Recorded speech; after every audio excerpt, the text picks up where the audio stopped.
Blood dripped onto the thick carpet, seeping into the luxurious fibers of the first-class cabin.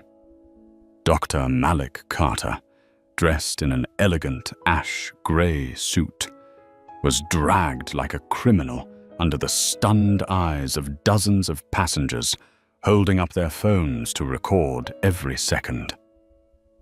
Just minutes earlier, he had been welcomed as a diamond passenger.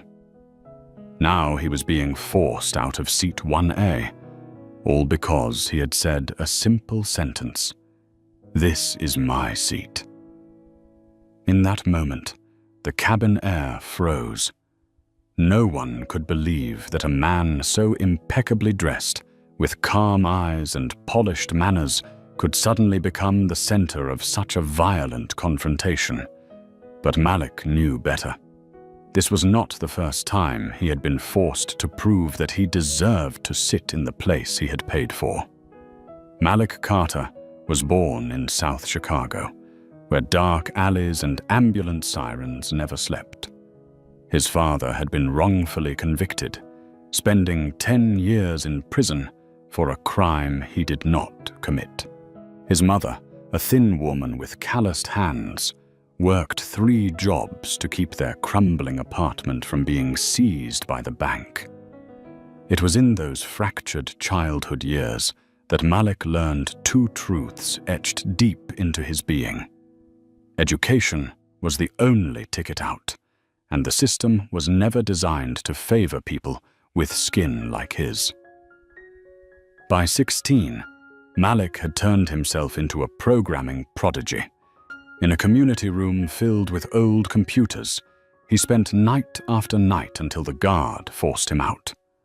The clumsy lines of code he first wrote became algorithms so advanced they convinced teachers he was a phenomenon. That talent carried him to MIT on a full scholarship. He graduated with dual degrees in computer science and business, the applause thunderous like a storm. But when he stepped into the real world, the applause fell silent. 20. 7 interviews. 20. 7 rejections. The reason sounded reasonable. Not enough experience. Not the right cultural fit.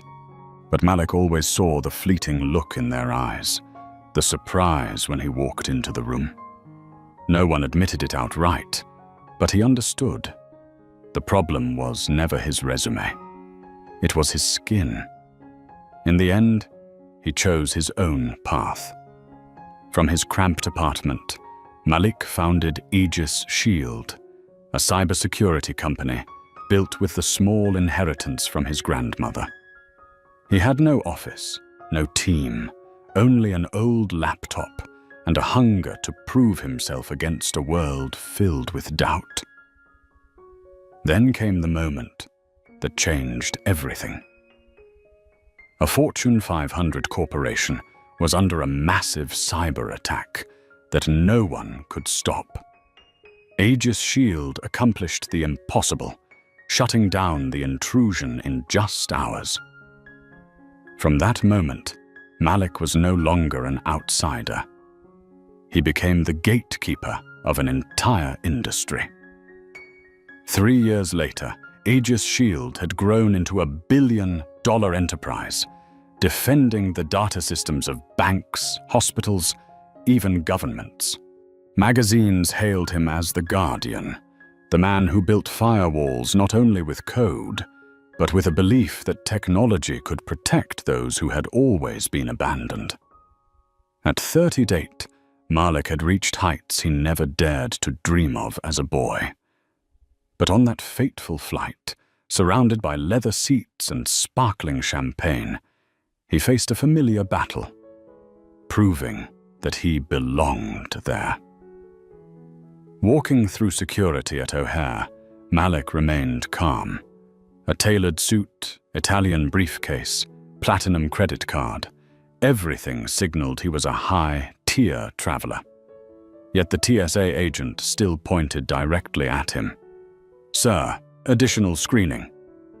He smiled, removed his laptop, and let them search, while a white businessman behind him carrying 3 electronic devices walked through unquestioned. At the first-class check-in counter, the attendant glanced at him and gestured toward the economy line. "Economy is over there, sir." Only when he presented his diamond membership card did she snap to attention, correcting her tone, though she still avoided his eyes. Malik said nothing.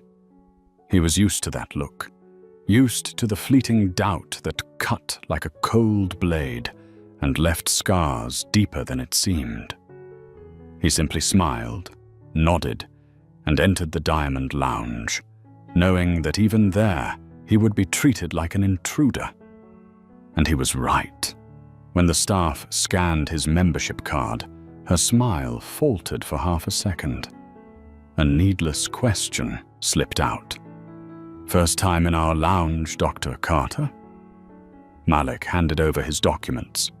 While she scrutinized them, he noticed other guests, all middle-aged white men, casting glances at him as if he had just broken an unspoken rule.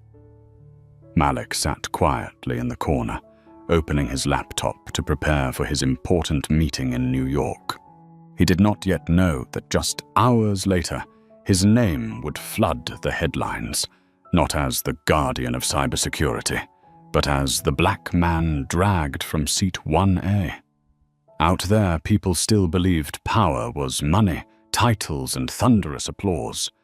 But for Malik Carter, real power was sometimes nothing more than holding onto his seat in a world that never stopped trying to make him stand up. The Boeing 787 gleamed like a flying palace. Malik Carter stepped into the first-class cabin, his ticket printed clearly. Seat 1A, the best spot by the window, with wide legroom and no one seated in front.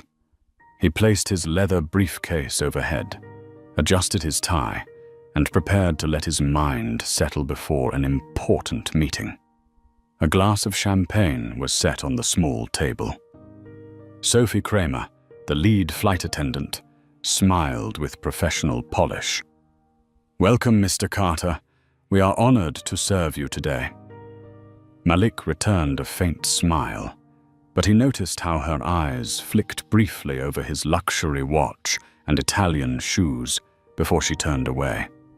The look was not openly hostile, but it carried an undercurrent of doubt, as though she needed to verify whether he truly belonged here. The cabin door opened. A middle-aged man entered, hair streaked with gray but unkempt, his suit wrinkled, his breath heavy with alcohol, moving with the swagger of someone convinced the world revolved around him. Graham Whitfield. He stopped right beside Malik's seat, his brow furrowing. "There's been a mistake. This seat is mine. I always sit in 1A. Malik looked up, his voice calm. "I'm sorry, but this is my seat. The ticket is clear, you can check." Graham did not even glance at it. He turned to Sophie, his tone commanding. "Check again. I've flown this route for 15 years. I always sit in 1A. Sophie leaned down and carefully took Malik's ticket. Her eyes narrowed slightly as she verified it. "Yes, Mr. Carter. Your ticket is entirely correct. You are assigned to seat 1A. She turned to Graham. "Mr. Whitfield, your seat is 2C, just behind."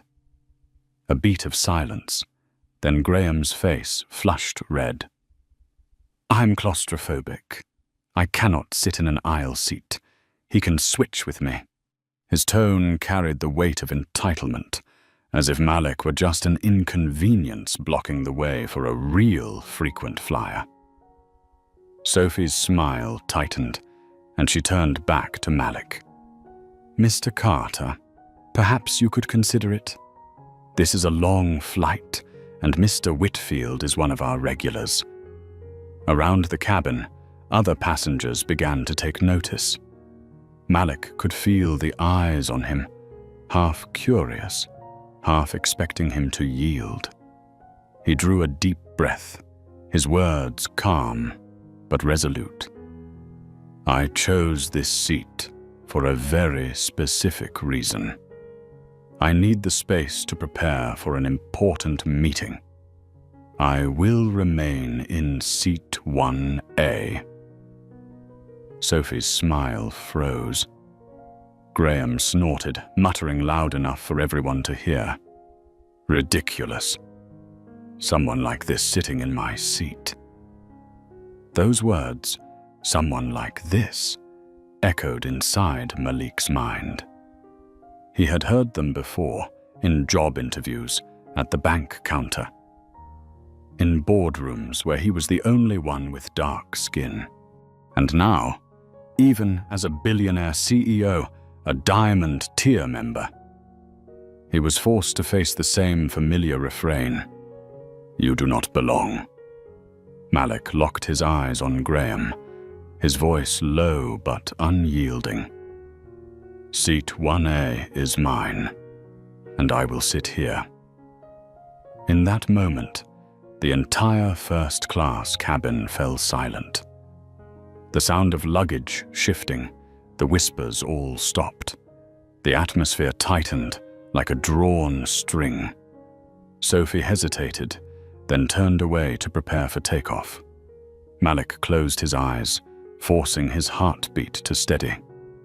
But deep inside, he knew the real turbulence had only just begun. He did not yet know that within minutes, Captain Owen Redding would step out of the cockpit, and with a single command, Malik Carter's fate on this flight would take a turn no one could have imagined. The cockpit door swung open. The sound of leather shoes struck the thick carpet in slow, deliberate rhythm. Captain Owen Redding, silver hair neatly combed, 4 gold stripes on his shoulders, his stride carrying an air of authority, walked straight into the first-class cabin.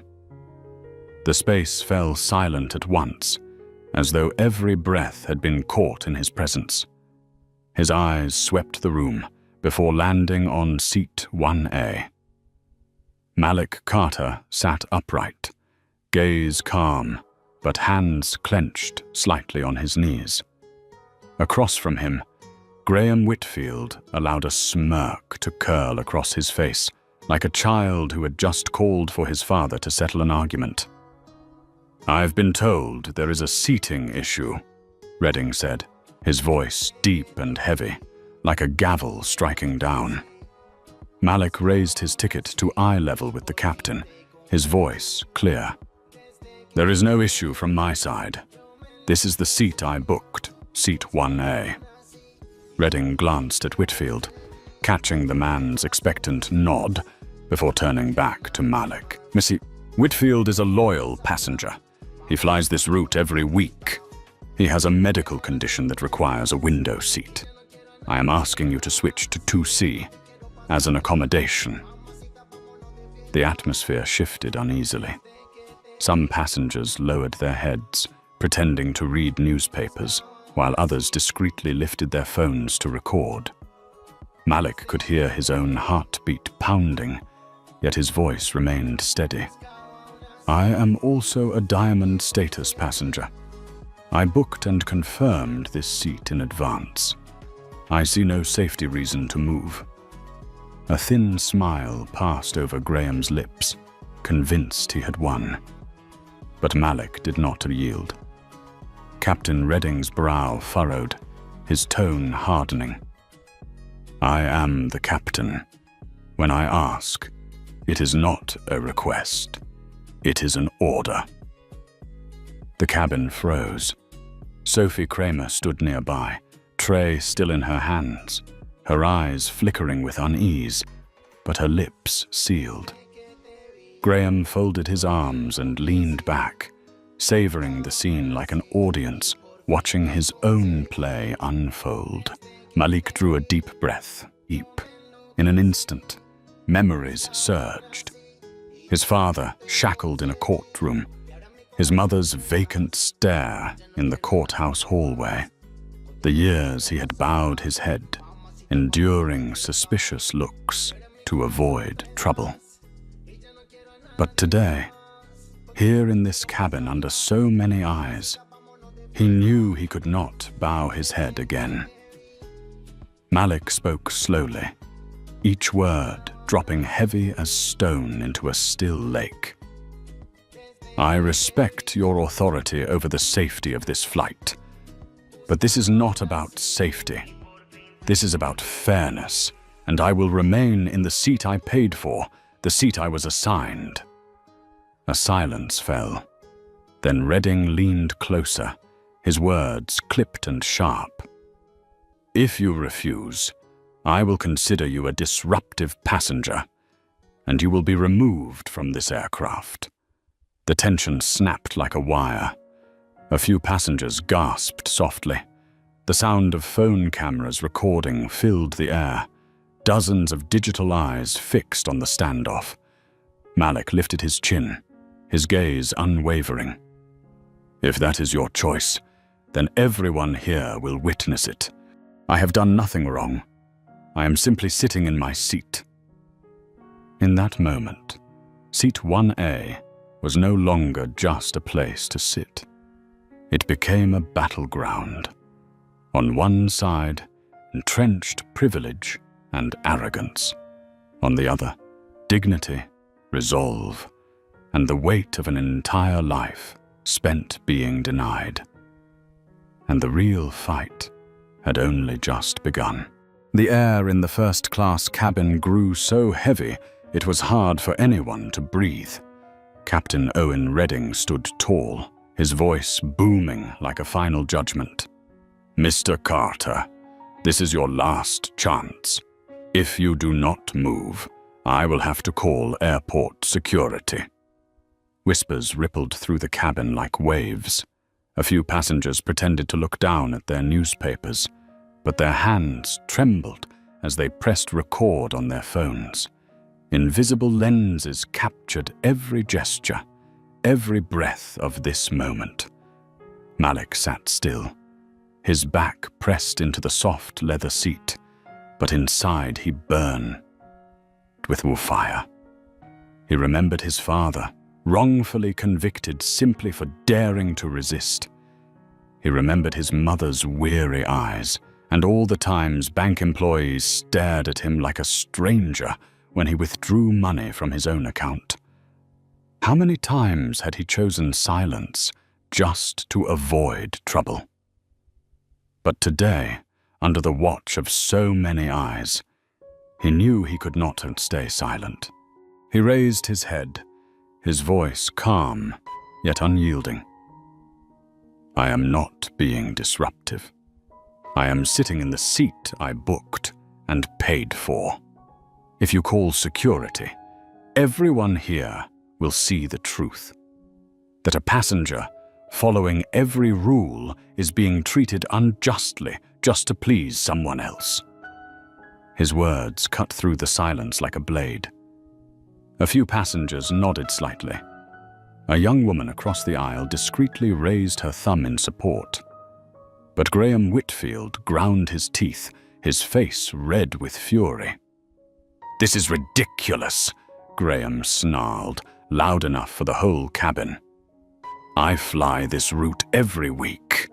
Everyone knows 1A is mine. What does a newcomer like him know about seating here? The words "a newcomer like him" rang out, exposing the contempt hidden behind his eyes.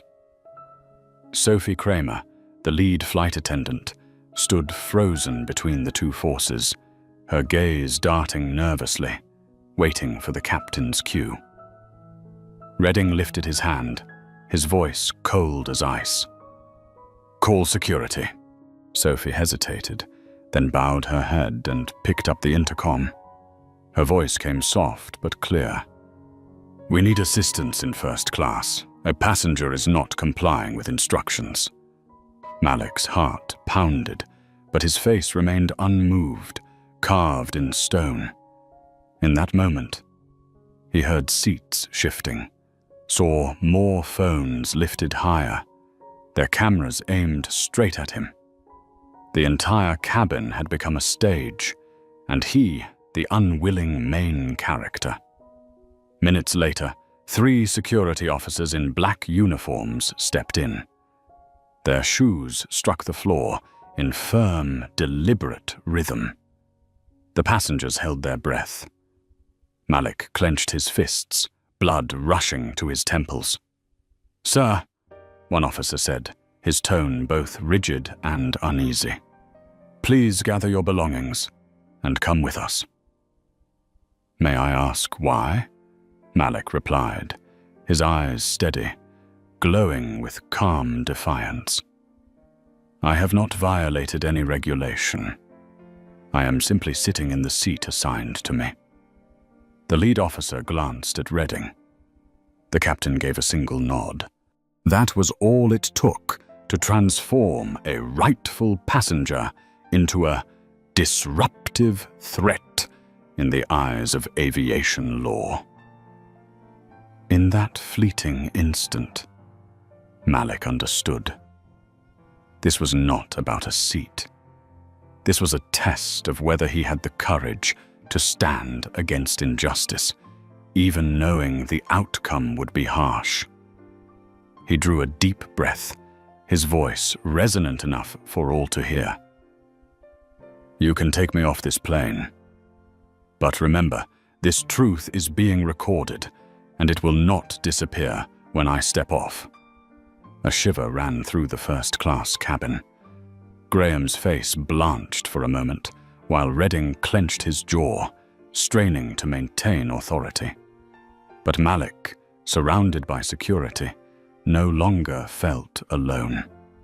His dignity and the eyes of dozens of witnesses had turned Seat 1A into an undeniable symbol.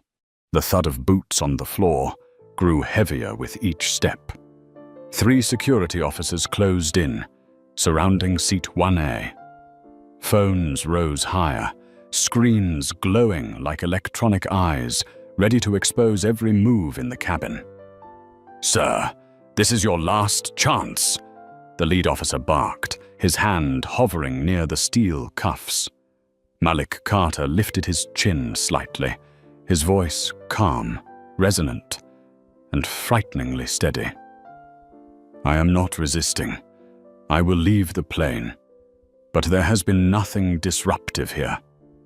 You are removing a diamond passenger simply because another man wanted to take my seat." His words poured into the tense air, drawing sharp breaths from some passengers and nods of agreement from others. But Captain Redding stood cold, with his arms folded, his gaze like ice, while Graham Whitfield smirked with triumph, as if victory were already his. A heavy hand clamped around Malik's arm, squeezing harder than necessary. He rose, his leather briefcase still tucked neatly beneath the seat. "There's no need to use force. I can walk on my own," Malik said, his voice still composed. But security would not let him leave quietly. One shoved his shoulder, another locked his arm in a grip. In the chaos, Malik stumbled, his forehead striking hard against the cabin wall. A hollow thud echoed, and a fresh streak of red trickled from his brow, seeping down to the edge of his lips. Gasps filled the air. A woman clutched her mouth in shock. A young student swung his phone closer, capturing the blood dripping onto Malik's pristine white collar. "Oh my God, they made him bleed!" a passenger cried. Malik did not resist. He simply kept his back straight, taking each forced step. His is sweeping across the cabin. That gaze carried pain and humiliation, but also the simmering fire of a man who swore he would never let this moment be forgotten. As he was dragged down the aisle, some passengers whispered shame, while others sat frozen in silence. Graham Whitfield leaned back in seat 2C, a satisfied grin spreading across his face like a victor clutching stolen spoils. Drops of blood fell from Malik's lips, one by one staining the carpet behind him. Those crimson marks carved the story into the memory of everyone present. This was no longer about a seat. It was living proof of a hidden prejudice laid bare. When the cabin door swung open, Malik was escorted down the jet bridge. Phones clicked in rapid bursts with every step, recording every second. In that moment, he knew the humiliation would not end on the runway. It would spread outward, onto social media, into the press, into the minds of millions. He turned his head once, blood still streaking his lips, his voice carrying like an oath. "You can take me off this plane, but you will not silence the truth." The cabin door shut behind him, and from that moment, the storm had only just begun. The metal door slammed shut behind him, leaving Malik Carter inside a cramped holding room. The cold fluorescent light above cast a pale glow across his face, making him look even more drained. An officer tossed a box of tissues onto the table. "Wipe the blood. Someone will take your statement later." Malik picked up a tissue, pressed it gently to his mouth, soaking up the red stains spreading across his white shirt. The physical pain was nothing, but the humiliation of being dragged out like a criminal in front of dozens of people burned all the way to his bones. He sat still, eyes fixed on the faint red blotches on the tissue. Then a vibration from his pocket jolted him upright. His phone. They had taken his luggage, but somehow missed it. The screen flashed non-stop. 27 missed calls, hundreds of messages. Social media notifications poured in like a tidal wave. A video had already been posted. The headline screamed, "Black executive dragged from seat 1A to make room for white passenger."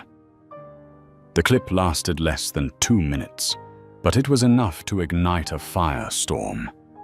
Malik sat calmly, showing his ticket. The captain scowled. His voice was clear. "I'm sitting in the seat I booked." Then came the moment security grabbed his arm, the sickening thud of his head striking the cabin wall, the streak of blood sliding down onto his shirt. Within an hour, the video had 2 million views. Within 2 hours, it had spread across every platform: Twitter, TikTok, Facebook. The hashtag #Seat1A shot to the top of national trends. Out there, in lit apartments and buzzing offices, people were passing the clip around. Some were furious, some heartbroken, others silent but unable to look away. A storm of public outrage was forming, and Malik Carter was at its eye. His phone rang again. He answered, his voice shaking not from pain, but from fury held in check. It was Elena Brooks, his trusted aide. "Malik? My God, are you okay? I just saw the video. Your mouth, the blood." "I'm fine," Malik said, though each heartbeat sent a sting through the cut. "What's the situation?" "Bad, but also an opportunity. NetSecure just called. They've postponed the meeting because of the uproar. But they're furious with the airline. The media is exploding. The hashtag #Seat1A is everywhere. People are calling for a boycott of Skybridge Airlines." Malik closed his eyes, drawing in a long breath. He knew it had gone far beyond a seat. This was now a public battle, where justice no longer wore a judge's robe, but lived in viral clips and surging hashtags. "Call Arthur Dean," Malik said, his voice low but firm. "I want our legal team ready for a major civil rights lawsuit. And call Victor Hale. I want to know exactly what Skybridge Airlines has been hiding." On the line, Elena's voice was steady. "I'll take care of it. You're not alone in this, Malik. They picked the wrong man." Malik allowed himself a faint smile, though the split in his lip turned it into a streak of pain. He looked up at the harsh light overhead, its glare reflected in his eyes. Bound by false rules, he still held on to one unshakable belief. Seat 1A was never just a seat. It was a symbol of dignity, and he would never allow anyone to erase it. Outside, the tide of outrage swelled like a tsunami, and Malik knew he was about to ride that wave, no matter the cost. That night, the Dallas headquarters of Skybridge Airlines blazed like a burning ship in the dark. Conference hall lights stayed on. Phones rang non-stop. Emails piled sky high. In just 24 hours, the company's stock had fallen 14%, wiping out hundreds of millions of dollars in value. In the boardroom on the 32nd floor, CEO Nadia Pierce slammed her tablet onto the table. The blood-red graphs on the projection screen reflected across the pale faces of her executives. "How could this happen?" Nadia roared. "A passenger dragged from his seat, blood on his shirt, and the entire world watching." Alan Morris, head of communications, spoke with a trembling voice. "We've released a statement. Safety is our top priority. The passenger was removed for failing to follow instructions. But the public isn't buying it. The video is too clear." Nadia turned to Patricia Winters, the company's legal counsel. "What's the risk of litigation?" Patricia gripped a thick file, her eyes weary. "The risk is enormous. If Mr. Carter files a civil rights lawsuit, especially with video evidence from multiple angles, we could be facing massive damages. Worse, if the passenger comfort profiles system is exposed, this won't just be a lawsuit. It will be a disaster." The room fell silent. Passenger comfort profiles, the secret policy that flagged passengers who might be sensitive to sitting beside Black or Muslim travelers, was a forbidden secret. If revealed, it would be an admission that Skybridge had practiced systemic discrimination. "Who has access to that system?" Nadia demanded, her voice cutting. "IT, operations, and certain senior managers," Patricia answered. "If it leaks, it won't be from outside. It will be an insider." A wave of panic spread across the room. All eyes turned back to the screen, where the video of Malik Carter being dragged replayed endlessly on CNN. At the same time, in Chicago, Malik Carter's penthouse had become a command center. The living room was covered in laptops, phones, and stacks of documents. Arthur Dean, the famed civil rights attorney, sat tall at a dark wooden table, his eyes blazing as he reviewed the latest report. "This is no longer just a case of personal violation," Arthur said, his voice ringing. "This is an opportunity to expose a system of discrimination that has existed in the airline industry for decades." Elena Brooks scanned the Twitter feed rapidly, her voice urgent. The hashtag #MustSeat1A has surpassed 10 million mentions. Celebrities, politicians, civil rights groups, everyone is speaking out. People are demanding a full investigation into Skybridge. Malik leaned back, the split in his lip still stinging. but his eyes shone with fire. We're not just fighting for justice for me. We're setting a precedent so that anyone who was ever told they don't belong can see themselves in this fight. Arthur nodded, then opened a new file. An internal whistleblower has reached out. There are employees at Skybridge willing to testify. They say there are training documents about managing passengers to ensure comfort for long-term customers. Elena drew a sharp breath, her hand trembling. If that's true, this is a nuclear bomb. Malik rose and walked to the window, gazing out over Chicago's lights, glittering like a sea of stars. Inside him, pain had already given way to iron resolve. They thought I was just another passenger. They underestimated me. But now, they will face not just me, but an entire movement. In that moment, Malik's face was carved in shadow and light. A man who had once been dragged from his seat, now preparing to drag an entire corporation into the light.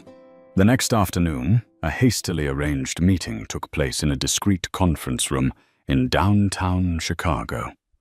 The walls were lined with soundproof glass, and a long, polished walnut table stretched between the two sides.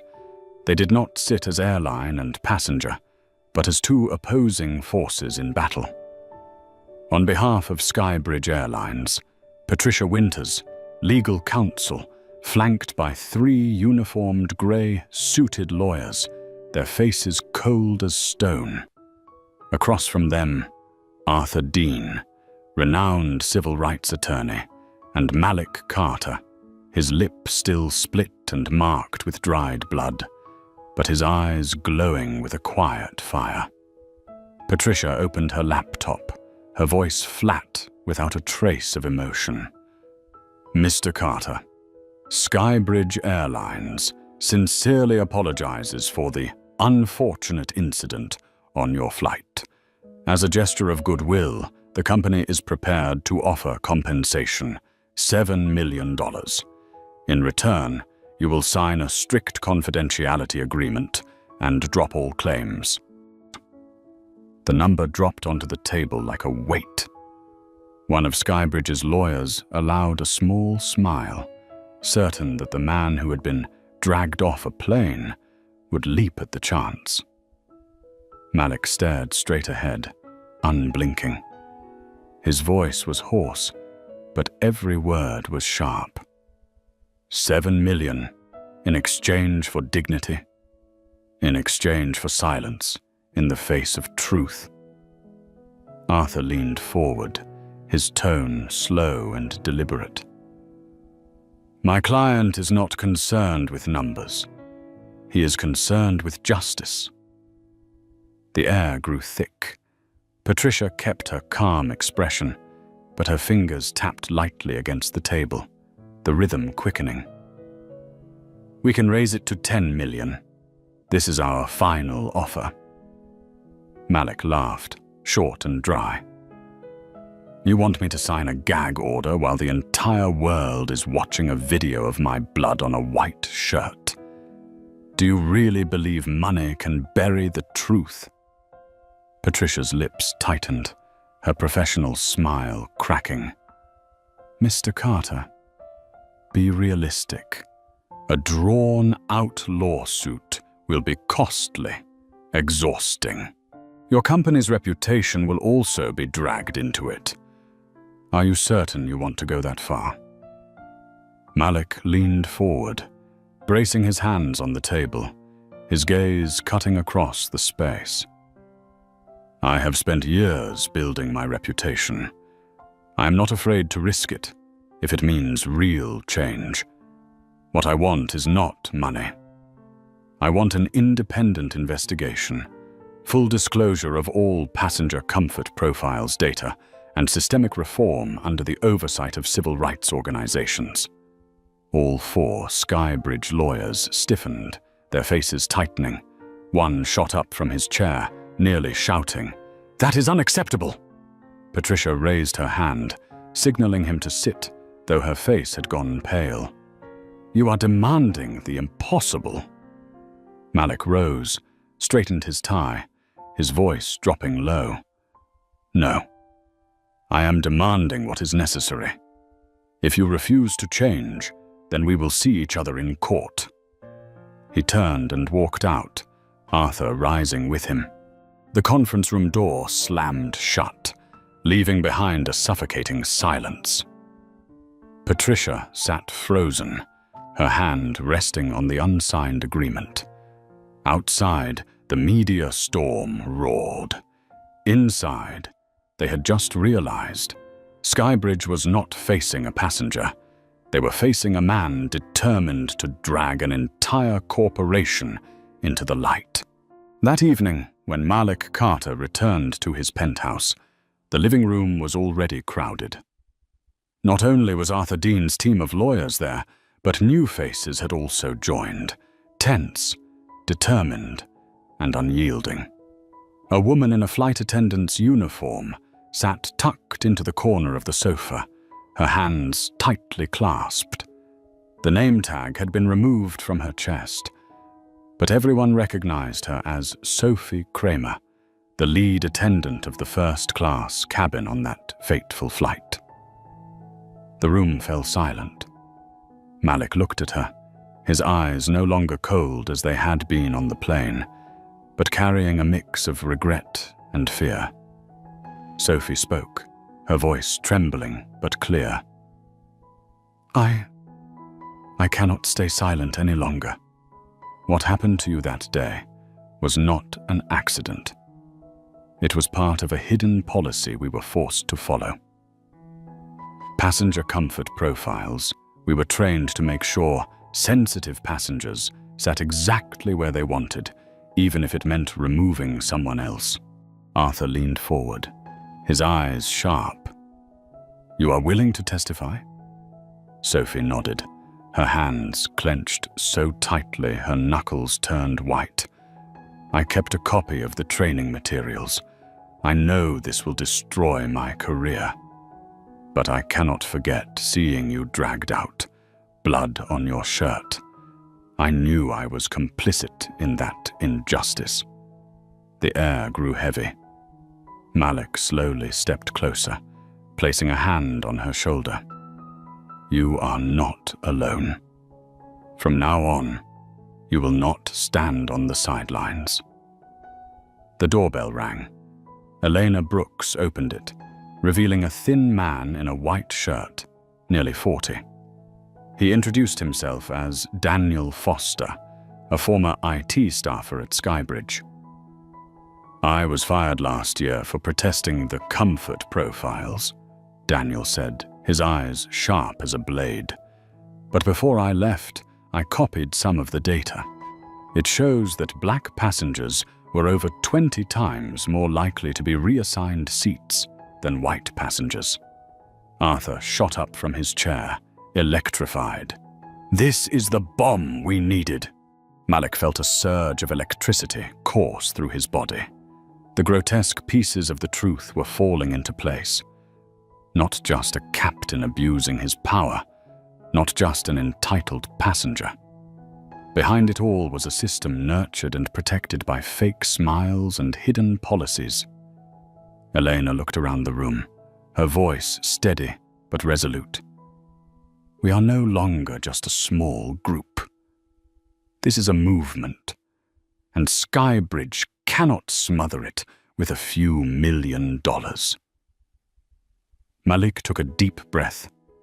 In that moment, he realized his story had grown beyond himself. It had become a weapon for everyone who had ever been told they were unworthy of sitting in their rightful place. Then his voice thundered, "We will not just sue, we will rip the veil off this entire industry." The room erupted in applause. Strangers who had once been apart were now bound together by a single purpose: justice. And from that night forward, the fight no longer belonged only to Malik Carter. It had become the fight of everyone. The great hall of the Capitol gleamed under the blaze of television lights. Dozens of reporters crowded in, microphones pointed at the heavy wooden doors. On the electronic board high above, the words glowed. Hearing. Discrimination in commercial aviation. Malik Carter entered. His dark blue suit cut a sharp figure, the small scar still etched on his lip, a mark that could not be erased. At his side was Arthur Dean, the steely face of a legal warrior, and behind them sat rows packed with supporters of Seat 1A, Sophie Kramer, Daniel Foster, Elena Brooks, and a long list of passengers who had endured injustice. On the opposite bench, CEO Nadia Pierce sat upright. Her golden hair was brushed smooth. A thin smile stretched across her tense face. Beside her, a phalanx of lawyers shifted nervously, their eyes flicking toward the posters outside. Dignity first. Justice for Seat 1A. A gavel struck sharply. Congresswoman Carla Montrose, chair of the committee, declared firmly, "The hearing is now in session.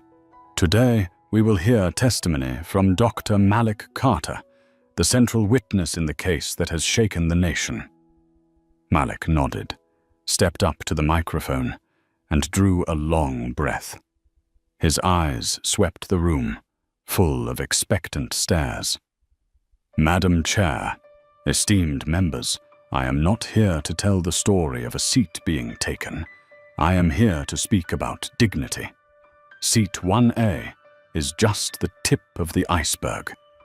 Behind it lies a system built on catering to certain passengers at the cost of humiliating others."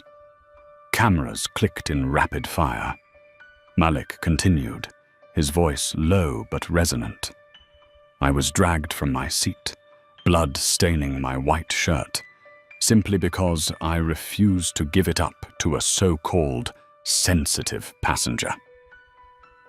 But the data provided by Daniel Foster shows this was no isolated incident. It was policy. Black passengers were reassigned at more than 20 times the rate of white passengers. This was systemic discrimination, disguised under the word service. A ripple of shock spread through the chamber. Live broadcasts zoomed in on Nadia Pierce's face. She tried to hold steady, but her hands clenched the table edge. Sophie Kramer rose when called. Her voice trembled, yet carried conviction. "I enforced those directives. I watched colleagues disciplined for refusing. Today, I stand here to say the truth. Skybridge turned us into instruments to preserve the comfort of a few, at the expense of fairness for everyone else." The chamber froze in disbelief. Carla Montrose leaned into her microphone. Her tone weighted. "Mrs. Pierce, do you have a response to this evidence?" Nadia inhaled, forcing a thin smile. Skybridge has never, officially, authorized any policy rooted in racial discrimination. This was a misunderstanding in procedure. At that moment, Arthur Dean lifted a folder high. An email from Captain Redding, 6 months before the incident. It reads, verbatim, "We are forced to implement the passenger harmony protocol, even though we know it is discriminatory and carries high legal risk." The room erupted. Reporters surged forward toward the screens displaying the enlarged email. Nadia went pale, her head dropping as a wave of outrage swept through the chamber. Malik stood once more, closing his testimony with a voice choked, yet unshaken. "This is not about me. This is about everyone who has ever been deemed unworthy. Today, I call on Congress not only to investigate, but to compel the entire aviation industry to reform so that no one ever again must trade their dignity for a seat. Applause thundered. Rows of spectators rose to their feet. Seat 1A had transcended the confines of a single flight. It had become the symbol of a movement, a reminder that sometimes all it takes is one person refusing to move for the system itself to be forced to change. As the hearing drew to a close, the world's media was still ablaze. From Washington to New York, from Chicago to Los Angeles, the phrase Seat 1A was no longer just a hashtag, but a symbol of resistance, of dignity, and of a larger question. Who truly has the right to sit in their rightful place in this society?